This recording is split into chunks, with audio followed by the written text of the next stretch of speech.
Reports நேயர்களுக்கு வணக்கம். இன்று நம்முடைய பத்திரிகை ஜெயகிருஷ்ணன் சார் இணைஞ்சிருக்காரு. வணக்கம் சார். வணக்கம் நவீன். சார், டீலிமிட்டேஷன் தொடர்பாக அனைத்து தமிழக எம்பிக்களுக்கும் இன்னைக்கு அழைப்பு விடுக்கப்பட்டிருந்த ஒரு கூட்டத்துக்கு. ஆனால் திமுக அதிமுக எம்பிக்கள்லாம் பங்கேற்கலை. இது ஒரு மிகப்பெரிய விவாத பொருளாக மாறி இருக்கு. ஏன்னா மாநிலத்துக்கு ஒரு பிரச்சனை அப்படின்னா எல்லாரும் ஒற்றுமை இருக்கணும் அப்படின்றது நம்ம பார்த்துருக்கோம். ஆனால் இதை திமுக அதிமுக கட்சிகள் அரசியல் ஆக்குறாங்களோ அப்படின்ற ஒரு பார்வையும் இருக்கு. நீங்க எப்படி பாக்குறீங்க சார்? இல்ல, எப்பவுமே ஒரு ஆளுங்கட்சி இது மாதிரி ஆலோசனை கூட்டம் நடத்தினா எதிர்கட்சிகள் புறக்கணிப்பது வழக்கம். இப்போ பட்ஜெட் வந்திருக்கு. இந்த பட்ஜெட்ல யாராவது சூப்பர் பட்ஜெட் எதிர்கட்சி யாராவது சொன்னாங்களா? யாரும் சொல்ல மாட்டாங்க. இதே திமுக போட்டா என்ன சொல்லுவாங்க? ஏடிஎம்கே சூப்பர்னு சொல்லுவாங்களா? சொல்ல மாட்டாங்க. ஏடிஎம்கே போட்டா டிஎம்கே சூப்பர்னு சொல்லுவாங்க? சொல்ல மாட்டாங்க. சோ எந்த ஒரு விஷயமும் ஆளுங்கட்சி நடத்தினால் போய் கலந்து கொள்வது ஒரு இயற்கையான விஷயம். தமிழகத்துல அது ஒரு துரதிருஷ்டமான விஷயம்னு வச்சுக்கோங்க. அது கர்நாடக ஆட்சி காலத்துல அது துரதிருஷ்டமான சம்பவம் ஏற்படுது. அதாவது எந்த ஒரு நிகழ்ச்சி நடந்தாலும் எதிர்கட்சி நடத்தினா போகக்கூடாது, ஆளுங்கட்சி நடத்தினா போகக்கூடாது. இன்ஃபேக்ட் ஜெயலலிதா ஆட்சி காலத்துல எம்எல்ஏக்கள் தன் அப்பா இறந்தாலே போகக்கூடாதுன்ற சூழ்நிலை வந்துச்சு. தாமரைக்குடி அப்பா தாமரைக்கணி இறந்த போது அவர் பையன் போவே இல்லை, வெத்திலே போல. அப்படி ஒரு அரசியல் விரோதம் பார்க்கக்கூடிய மாநிலம் தமிழ்நாடு. அந்த வகையெல்லாம் பாத்தீங்கன்னா இவங்க நடத்த நம்ம ஏன் போனோம், நம்ம போயிட்டு ஏதாவது இவங்க ஸ்கோர் பண்ணிட்டா நமக்கு பிரச்சனை ஆயிடுமே அப்படின்னு எப்பவுமே அந்த ஆளுங்கட்சி நடத்தும் நிகழ்ச்சிக்கு போக மாட்டாங்க. டாக்டர் கிருஷ்ணசாமி நடத்தினார் அக்கார்ட்ல ஒரு 10 நாளுக்கு முன்னாடி நடத்தினார். அப்ப கூட யாரும் போனாங்க தெரிஞ்ச ஒரே தலைவர் யாரும் சீமான் மட்டும்தான் தெரிஞ்ச நம்பர் போனாங்க. வேற யாரும் பெருசா தெரிஞ்சவங்க யாரும் போகவே இல்லை. சோ அது மாதிரிதான் ஒரு சூழ்நிலை. நம்ம போயிட்டு இவங்க ஏதாவது பெருசா பண்ணிட்டாங்கன்னா இவங்க பண்ணதான் ஆயிடும். இவங்க ஒரு கூட்டத்தை கூட்டிட்டு இதன் மூலமா நம்ம குரலை சொல்லி விஜய் வெற்றி பெற்றுவாரோ அப்படின்ற ஒரு நிலையில ஏற்படும்.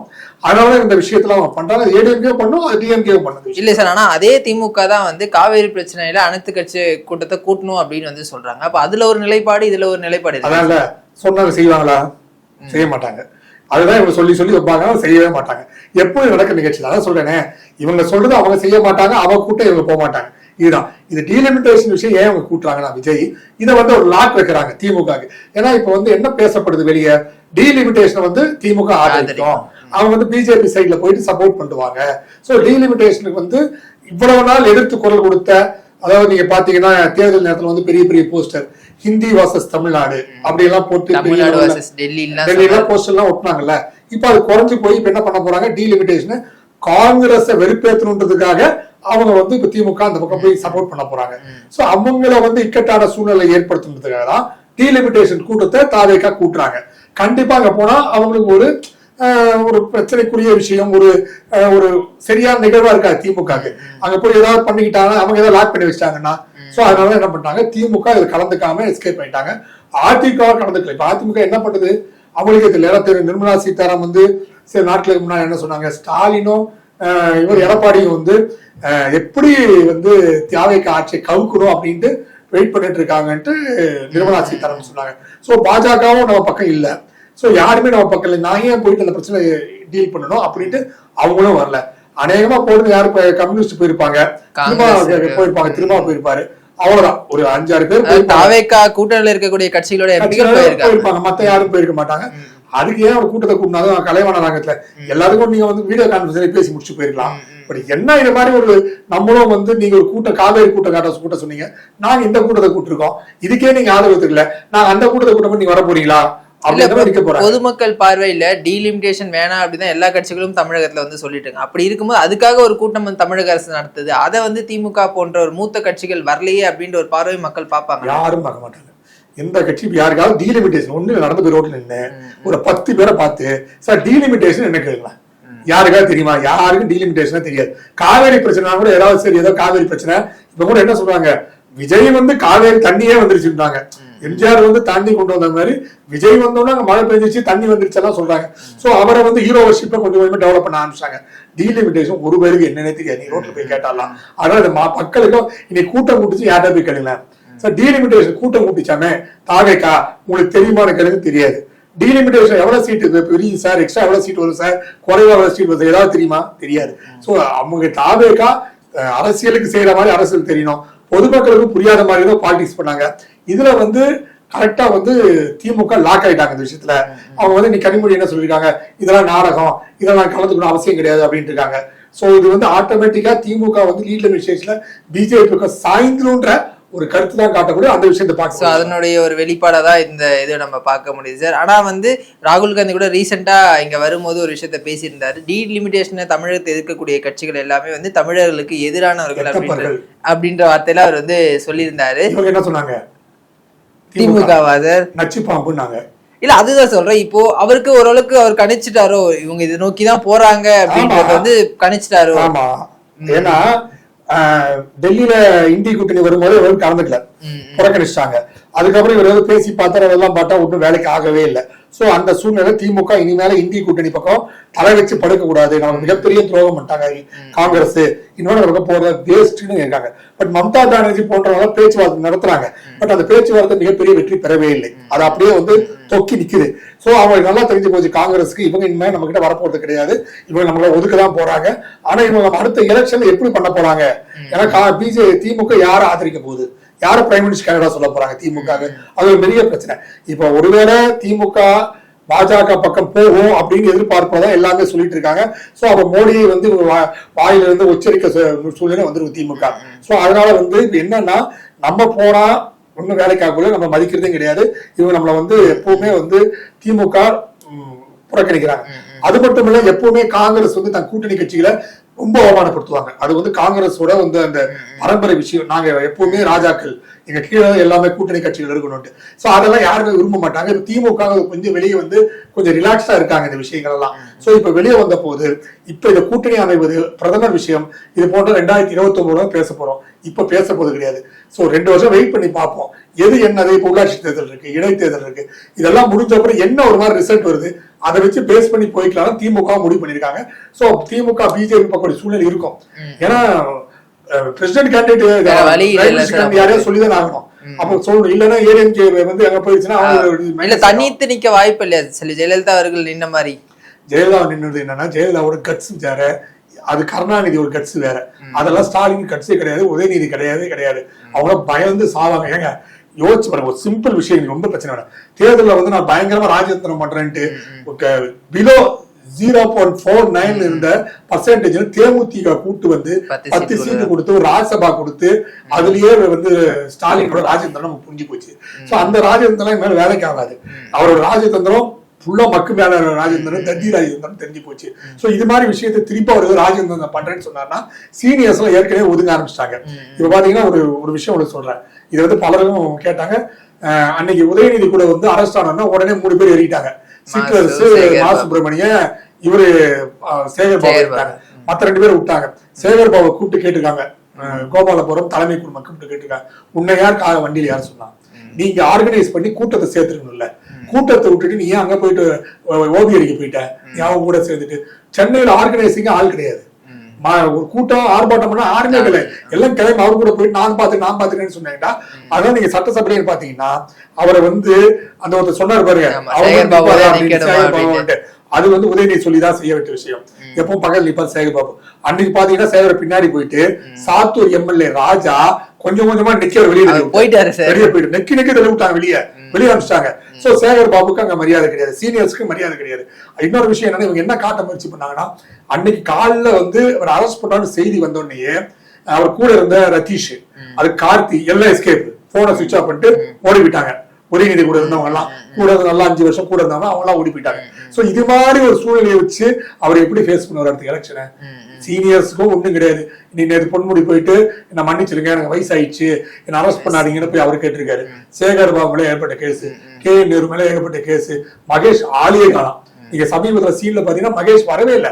ஏன்னா அவர் வந்து சேகர் பாபு வந்து பிடி அரசகுமார் அவர் வைஃப்ட வந்து 100 கோடி ரூபாய் கொடுத்துருக்காங்கன்னு ஒரு பஞ்சாயத்து இருக்குன்னு மகேஷ் வரவே இல்லை, ஃபீல்டுக்குள்ளே வரல. தெரியும், நண்பர் ரசிகர் மன்ற தலைவர் சுத்திட்டு இருந்தா ஆளை காணும். சோ டிஎம்கே பாத்தீங்கன்னா ஆஃப் மோட்ல இருக்கு, எல்லாம் ஃபிளைட் மோட்ல உட்காந்துருக்காங்க எல்லாம்.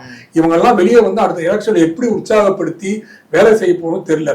கன்னியாகுமரி நேற்று பாத்தீங்கன்னா கூட்டம் 10 பேர் தான் நிக்கிறான் ஆர்ப்பாட்டத்துக்கு. பாதி பேர் என்ன சொன்னா உதயநிதி ஒழிகான்றான், ஒன்னால திமுக ஒழிகான்றான், இன்னொருத்தனா கருணாநிதி ஒழிகான்றான். இது மாதிரி தக்குரி கூட்டத்தை வச்சுன்னு திமுக சுத்திட்டு இருக்கு. அடுத்த உள்ளாட்சி தேர்தலுங்க பெரிய விஷயம், அது எப்படி ஃபேஸ் பண்ண போது டீமேக்கிறது பெரிய பிரச்சனையா இருக்கு. ஏன்னா பெரிய தலையெல்லாம் சைலண்ட் ஆகி போச்சு, சின்ன சிலையெல்லாம் எஸ்கேப் ஆயிடுச்சு. என்ன பண்ண போற ஸ்டாலின் அவரும் குழப்பமா இருக்கு. அவருமே கொஞ்சம் ஆஃப்லைன்ல தான் இருக்கிற மாதிரி தெரியுது சார். பெருசா அவர் ஒன்னும் கட்சி வேலைப்பாடுகள் ஒன்னும் பண்ற மாதிரி தெரியல. பூச்சி முருகனை போயிட்டு ஹாஸ்பிட்டல் பாத்துக்கிறாரு. இது மாதிரி அவர் சின்ன சின்ன வேலையெல்லாம் சுத்தி நிக்கிறாரு. ஏன்னா ஒரு போன 2 மாசமா அவர் சிஎம் மூட்லயே இருந்தாரு. கூட சுத்தினாலும் முதலமைச்சர் சொல்லிட்டு இருந்தாங்க. எனக்கு எப்படின்னா இது மாதிரி ஒரு போஸ்டிங்ல இருந்துட்டு டக்குனு வெளியே வந்துட்டாங்க வைங்களா, அவங்க அக்செப்ட் முடியாது. எனக்கு வந்து 1991 ஜெயலலிதா ஆட்சி பண்ணாங்க. அப்ப டீனர்ல வந்து ஜெயக்குமார்னு ஒருத்தர் எம்எல்ஏவா இருந்தாரு. அவர்தான் அரசு கொறடா. அவர் வந்து எங்க வீட்டுல போன் இருக்கும். அவர் அரசு கொறடா வந்துட்டு கொஞ்சம் ஆட்சி போயிடுச்சு, ஜெயலலிதா ஆட்சி போயிடுச்சு. 96 கருணாநிதி ஆட்சி வந்துருச்சு. கருணாநிதி ஆட்சி வந்தோன்னா அவரு பயங்கர பிரச்சனை, பெங்களூர் போய் செட்டில் ஆயிட்டாரு. எங்க வீட்டுக்கு போன் பண்ணுவாரு. போன் பண்ணும்போது என்ன சொல்லுவாருன்னா, நான் கொறடா ஜெயக்குமார் பேசுறேன். ஆட்சி போயிடுச்சு, அவர் பதவி போயிடுச்சு, எல்லாம் போயிடுச்சு. ஆனா வீட்டுக்கு போன கொறடா பேசுறேன் பாரு. எங்க அப்பா சொல்லிட்டு இவங்க எம்எல்ஏ இல்லன்னு சொல்றாரு. ஐசிஜி அவருன்னு அந்த நினைப்பிலே இருக்காங்க. ஒரு சாதாரண எம்எல்ஏன்னு இவங்க சிஎம் யோசிச்சு பாருங்க. 5 வருஷம் அப்படியே கடிவாளம் வச்சு, நீங்கதான் மிகப்பெரிய ஆளு, நீங்க தான் வந்து மகளிர் உரிமை கொடுத்தீங்க, நீங்க தான் வந்து பஸ் எல்லாம் விட்டீங்க, அதான் நீங்க மிகப்பெரிய ஆளு, தமிழ்நாடு நம்பி இருக்குன்னு அந்த மூடை கிரியேட் பண்ணி வச்சுட்டாங்க. இப்ப அவங்க வெளியே வரவே முடியல. இப்பதான் கஷ்டப்பட்டு திருத்தணி மலை மேல சேகர்பாபு உள்ளன்னு சொல்லுவது ஒவ்வொரு மினிஸ்ட்ரியில போது இப்பதான் தெரியவே ஆரம்பிச்சிருக்கு. சோ இந்த சமநிலைக்கு வர்றதுக்கே வந்து திமுகவுக்கு இன்னும் 2-3 மாசம், இன்னும் 2 மாசம் ஆகும். அது வரைக்கும் இந்த அராஜகம் இதெல்லாம் செயல்பட்டுனே இருப்பாங்க. அடுத்த தேர்தல் என்பது மிகப்பெரிய விஷயம். இப்போ ஏன்னா இதுல திமுகவோட தாவேகாவோட சனிக்கிழமை சந்தை வேற பரபரப்பா இருக்குது. சனிக்கிழமை யாருக்கும் இதுல அள்ளுதே சார் பனையூர்ல சனிக்கிழமை சந்தை இல்ல, சனிக்கிழமையானா எப்படி ரங்கநாதர்ல ஒரு பெரிய கூட்டம் வருதோ அதுதான் கூட்டம் போயிட்டு இருக்கு. சோ கொஞ்சம் கொஞ்சமா கட்சி கரைஞ்சிட்டு இருக்கு. ஆனா உங்களுக்கு தெரியாது, ஏடிஎம்கோட கரைச்சி தெரியுது, கரைஞ்சுட்டே இருக்குது. திமுகவும் கரைஞ்சிருக்கு சைலண்டா. அதாவது ஒரு 1000 பொறுப்பாளர்ல வந்து 300 பொறுப்பாளர் போயிட்டாங்க தாவேகாக்கு. இது வெளியே சொல்லாம அப்படியே அமைக்கி வாச்சிருக்கிறாங்க. இந்த சூழ்நிலை தொடர்ந்தா திமுக மிகப்பெரிய கஷ்டம். ஏன் இந்த டீலிமிட்டேஷன் பத்தி திமுக எதிர்பார்ப்பு அதிகமா இருக்குன்னா, எலெக்ஷனுக்கு முன்னாடி ஸ்டாலின் அவர்கள் கருப்பு சட்டை போட்டு அதை எரிச்சலாம் நம்ம பார்த்தோம். சோ ஒரு மிகப்பெரிய ஒரு போராட்டத்தை அவங்க முன்னெடுப்பாங்க அப்படின்ற மாதிரிலாம் வந்து தோற்றம் இருக்கு. இப்ப என்ன திடீர்னு வந்து மாறிட்டாங்க. ஃபர்ஸ்ட் நோ டீலிமிட்டேஷன்ல இருந்தாங்க, இப்ப ஃபேர் டீலிமிட்டேஷனுக்கு வந்திருக்காங்க. இந்த மாற்றம் எதனால்? ஒருவேளை இதுக்கப்புறம் அரசியல் இது இல்ல, அதெல்லாம் ஒண்ணுமே இல்லை. காங்கிரஸ் வெறுப்பேற்றணும். காங்கிரஸ் என்ன செய்யுது அதை நிமிர்த்து காங்கிரஸ் வெறுப்பேற்றினா மக்கள் 2029 திமுக வெறுப்பேற்றுவாங்களே. இப்பவே வெறுப்பேற்றாங்க. இப்ப என்ன வெறுப்பேற்றாம இருக்காங்க, இதோட பயங்கரமா இருக்கு.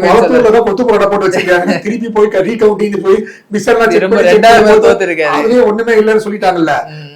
பாபு வந்து ஒண்ணுமே கிடையாது, 14 போட்டியில பிரச்சனை, 14 போட்டி பிரச்சனை இல்லைன்னு சொல்லிட்டாங்க. இவங்கெல்லாம் 3 போட்டி வந்து சீல் வைக்கல இதெல்லாம் சொல்லிட்டு இருக்காங்க. சோ இப்ப ஏற்கனவே அவங்க வந்து கொத்து போட போட்டுருக்காங்க. சோ இன்னால எக்ஸ்ட்ரா கொத்து போட முடியாது. அடுத்த தேர்தலில் வந்து இந்த டீலிமிட்டேஷன் சொன்னா வேலைக்கே ஆகாது. ஏன்னா வந்து மக்களுக்கு என்ன சொல்றாங்க, இவங்க என்ன சொல்றாங்க, அமித்ஷாவே சொல்லிட்டாரு 59 சீட்டு கிட்ட வரப்போகுது அப்படின்னு சொல்லியிருக்காங்க. So 20 seat extra. பட் இந்த 29 வரவே ஒரு டீலிமிட்டேஷன். இன்னும் பல பில் பாஸ் ஆகும். பாஸ் ஆயிட்டு உங்களுக்கு எப்படி அதெல்லாம் வர்றதுக்கு கிட்டத்தட்ட வந்து 2023 ஆயிடும், 33 ஆயிடும் வர்றதுக்கெல்லாம். சோ அதெல்லாம் இப்போதைக்கு நிகழ்வு கிடையாது. சோ இப்ப வேணா ஏதாவது வந்து வாய்க்கு அமிழ்ன்றதுக்காக மென்னுகிட்டு இருக்கலாமே தவிர இதெல்லாம் வந்து ஒரு பொருட்டாவே கிடையாது. சும்மா அரசியல்ல லைவா வைக்கணுன்றதுக்கு தாவேகா யோசிக்குது. அதாவது திமுக முகத்திரையை கிழிக்கணுன்றதுக்காக இந்த விஷயத்தை கூட்டுறாங்க. இப்ப முகத்திரை கிழிஞ்சிருச்சு திமுக. ஏதோ காரணம் சொல்லி கமலஹாசன் என்னடான ஏதோ வெளியூருக்கு போயிட்டாரு, அமெரிக்கால அப்படின்னு சொல்லி அவர் எஸ்கேப் போயிட்டாரு. சோ இவங்களுக்கு வந்து இந்த பிரச்சனை ஒரு பெரிய பிரச்சனை கிடையாது. டீலிமிட்டேஷன் பொதுமக்களுக்கும் தெரிய போது முடியாது. உள்ளுக்குள்ள அரசியல் தெரிந்தவர்கள் மட்டும் தான் பேசுவாங்க, தெரியல அடுத்த கட்டத்தை யாருக்குமே தெரியாது. ஒரு புறம் வந்து திமுக நிலைமை எப்படி இருக்கு, அதிமுக நிலைமையும் எப்படி இருக்கு அப்படின்னும் போது இப்ப தாவேக ரொம்ப ஸ்ட்ராங்கா இருக்காங்க நம்ம எடுத்துக்கலாமா சார்? இப்ப எதிரிகளே ஜெயலலிதா அவர்கள் சொன்ன மாதிரி கண்ணு கெட்டின தூரம் இருக்கும் எதிரிகளே இல்ல அப்படின்ற ஒரு ஸ்டேட்மெண்ட் எடுத்துக்கலாம். இது வீக்கம், இது வந்து பயங்கரமா வீங்கிட்டு போகுது. இப்ப பாத்தீங்கன்னா இப்போ 9 அமைச்சர்கள் மட்டும்தான், இப்ப இருக்கிற அமைச்சர்ல 9 அமைச்சர்கள் மட்டும்தான் ரொம்ப ஸ்ட்ரிக்டா இருக்காங்க. வேற எந்த அமைச்சரும் ஸ்ட்ரிக்டா கிடையாது. எல்லாம் லஞ்சம் வாங்க ஆரம்பிச்சிட்டாங்க. சொந்தக்காரங்க இப்ப பாமா, மச்சான், பெரியப்பா, சித்தப்பா, பொண்டாட்டி இந்த பேரெல்லாம் லஞ்சம் வாங்க ஆரம்பிச்சாங்க. பிஎஸ் எல்லாம் வந்து இவங்களுக்கே தெரியாம கல்வித்துறை எல்லாம் பயங்கரமா மோசம் போயிட்டு இருக்கு. டிரான்ஸ்பருக்கு எல்லாம் பணம் வாங்கிட்டு இருக்காங்க எல்லா இடத்துலயும். சோ இவங்க இது வந்து விஜய் கண்ட்ரோல் பண்ணலான்னு போல அபிஷியல்ஸ பியூரோகிராட்ஸை வந்து நீங்க கண்ட்ரோல் பண்ண முடியல. அவங்க பழக்கப்பட்டாங்க வாங்கி வாங்கி. சோ அந்த பழக்கத்துல இருக்காங்க. இவங்க அமைச்சர்கள் போய் என்னதான் கூப்பிட்டு சொன்னாலும் கூட சரி ஒரு 2 நாள் சொல்றாங்க, 3ஆவது நாள் போய் லஞ்சம் வாங்க ஆரம்பிச்சாங்க. டிரான்ஸ்பர்ஸ்க்கு நிறைய லஞ்சம் வாங்குறாங்க எல்லா இடத்துலயும். சோ என்ன பண்றதுன்னு தெரியல. மத்த அமைச்சர் இந்த 9 அமைச்சர்கள் மட்டும்தான் கொஞ்சம் ஸ்ட்ரிக்டா இருக்காங்க, மத்த அமைச்சர்லாம் ஸ்ட்ரிக்டா இல்ல அப்படின்ற பிரச்சனை. கீர்த்தனா மேல ஒரு புகார் வருது, மகேஸ்வரி மேல ஒரு ஜெகதீஸ்வரர் பிரச்சனை வருது, பர்வேஸ் மேல ஒரு பிரச்சனை இருக்கு. ஸோ எல்லாரு மேலேயும் பிரச்சனை வந்துகிட்டே இருக்குது. ஸோ இதை வந்து எப்படி சரி செய்யணும் விஜய்க்கும் புரியல. அவரும் குழப்பத்துல தான் உட்காந்து இருக்காரு. அதுக்காக தான் 10வது மாடியில கேட்டுக்கிறாரு. அங்க போயிட்டு வாஸ்துப்படியா மேல இருந்து பார்த்தா எல்லாத்தோட மேல இருந்தா நமக்கு எல்லாம் பிரச்சனை முடியுங்கிறாரு. பட் இன்னும் எனக்கு தெரிஞ்சு அடுத்த மாசம் வந்து கண்டிப்பாக அமைச்சரவை மாற்றங்கள் இருக்கும். அதுல பல அமைச்சர்கள் வந்து கைட்டி விடப்படுவார்கள். அது அந்த கைட்டி விடுதல இவங்க என்னமோ சரி பண்றேன்னு சொல்லிட்டு திருப்பி விஜயபாஸ்கர் போன்றவங்களாம் நிக்க வச்சு ஜெயிக்க வச்சு திருப்பி உள்ள கொண்டு வந்தாங்கன்னா இன்னும் பிரச்சனை ஆகி இன்னும் ஊழலுக்குள்ள போய் உள்ள ஆரம்பிச்சிருவாங்க. சோ இப்போதைக்கு இது வீக்கமா தான் இருக்கு. இதை சரியான கட்டுப்பாடுகளை கொண்டு வந்து சரியான கட்சி கட்டுமாற்றம் கொண்டு வந்தா மட்டும்தான் விஜய்க்கு நிறுவனமா முடியும். இப்ப விஜயோட ஃபேஸ் மட்டும் தான் ஓடிட்டு இருக்கு.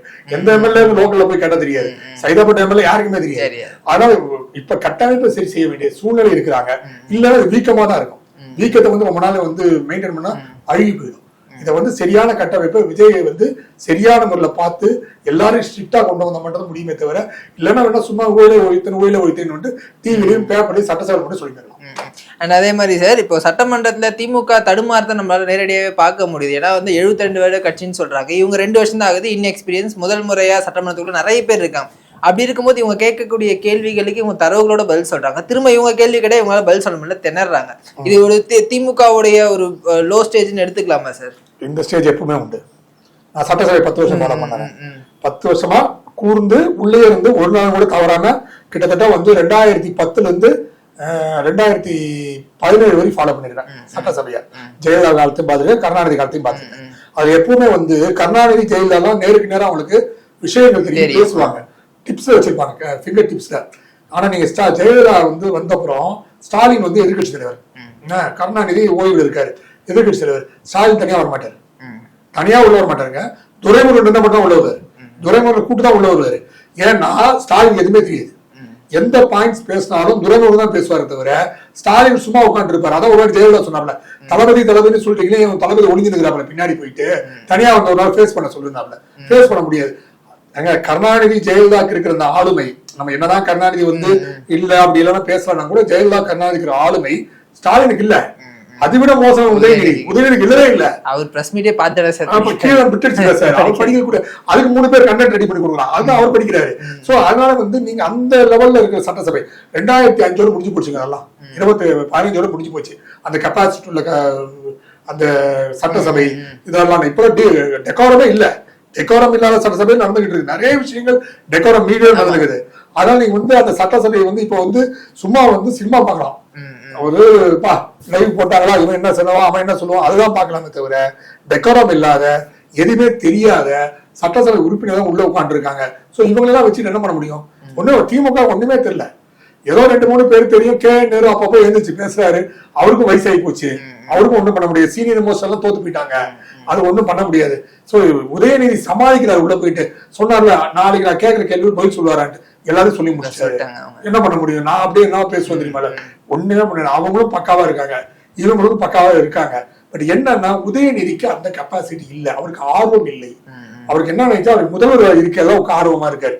எதிர்கட்சி சீட் ஆர்வம் இல்ல அவருக்கு. அதனால ஒரு வைத்தறிச்சலா இருக்குது. இதுல இவன் எங்கிட்ட சம்பளம் வாங்குறதால் வந்து சிஎம் உட்காந்துருக்காப்லையே. அந்த வைத்தறிச்சல் காரணமாவே எந்த டேட்டாவும் ரெடி பண்றது இல்ல, எதுவுமே ரெடி பண்றது இல்ல. ஒரு விஷயம் என்னன்னா இந்த அரசு ஒரு விஷயம் கொஞ்சம் பரபரப்பாக்கி முடிச்ச தவிர மத்தபடி அவங்களுக்கு எல்லாம் எந்த விதமான நாலேஜ் பொலிட்டிக்கல் எதுவுமே. அதான் நீ சொன்னாப்ல என்ன சொன்னாப்ல இல்ல, அவரை வந்து மேகதாதை பத்தி கேளுங்க பதில் சொல்லுவாரா அப்படின்ட்டு சொன்னோன்னே யார் போல இல்லன்னு சொல்லிட்டு போயிட்டார்ல உதயநிதி. சோ அவருக்கு அவ்வளவுதான் அவங்களோட கெப்பாசிட்டி.